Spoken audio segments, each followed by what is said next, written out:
Esther was such a beautiful and successful young girl who had a thriving career with a multinational company in Lagos. He had a boyfriend called Ola. Ola was working with a microfinance bank in Lagos mainland. Esther was living with her younger sister in a well-furnished two-bedroom apartment right there in the heart of Lagos Island. One day, Esther convinced Ola to go for his MBA. Maybe after getting that degree, he might be able to get a well-paying job. Ola actually went ahead, got admission, and then, after many years of struggle, was able to successfully complete his MBA.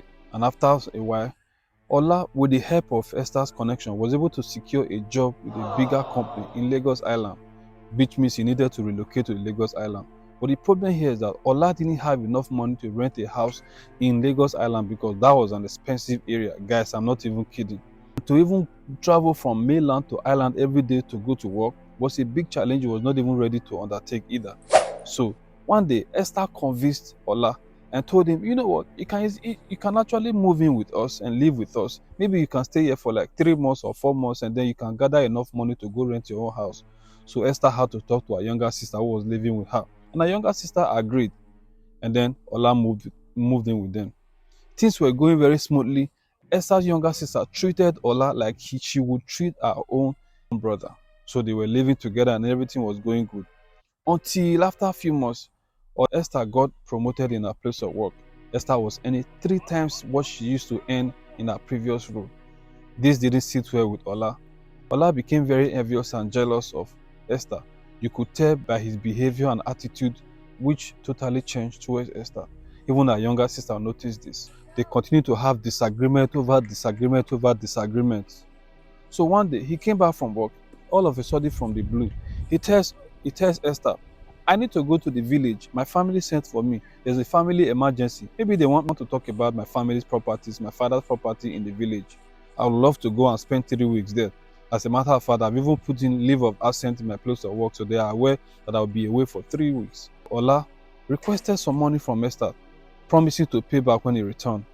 Esther, of course, kind-hearted girl, gave Ola the amount of money he needed, and then Ola disappeared. A week of leaving the house, traveling to the village, Esther never heard back from Ola. And after 2 weeks, he finally called Esther. And then he complained that, oh, network in my village is very poor. That's why I'm unable to reach out to you. Which Esther understood. But after that time, Ola never called Esther anymore till this day. When Esther was at work, one of her co-workers called her and told her that he had seen Ola's picture posting about his wedding. And so she thought that it was their wedding. Shocked and surprised, Esther said that was not them. Immediately, Esther dropped that call and began to make his research. Ola had gone to the village to marry a bride unknown to her. Ola never even came to pack the things that he left in Esther's house. Until 5 years after, Esther got a lengthy text message from Ola explaining what had happened to him. In fact, Ola had lost his wife, lost his first son, and now his only daughter is at the hospital battling for her life. Now he's soliciting for Esther's help to be able to care for his daughter who is fighting for her life. If you were Esther, what would you do in this event? What do you think might have gone wrong? Do you think this is karma, like they say? If you were Esther's relative, what would you advise Esther to do at this point?